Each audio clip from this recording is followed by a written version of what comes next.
How to post on Instagram. Hello everybody, welcome back to the channel. Today I'll guide on how you can post on Instagram.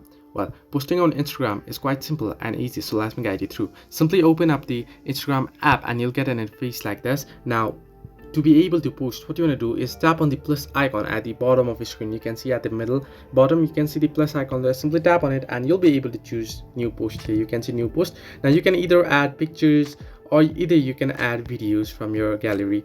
Simply add any picture or post, or if you scroll down below here, now you can see once you choose a picture, there is an option at the bottom of the screen to add post, story, reel, live. To be able to add post, simply tap on post here and then you can add a picture or your video. Simply tap on next one you select. Now if you want to multi-select, what you can do is simply scroll down and on pictures, what you can do is tap and hold and you'll get the multi-select option. You can see, tap on any one picture and hold, and then you can select multiple pictures, and you can deselect simply by tapping on it as well.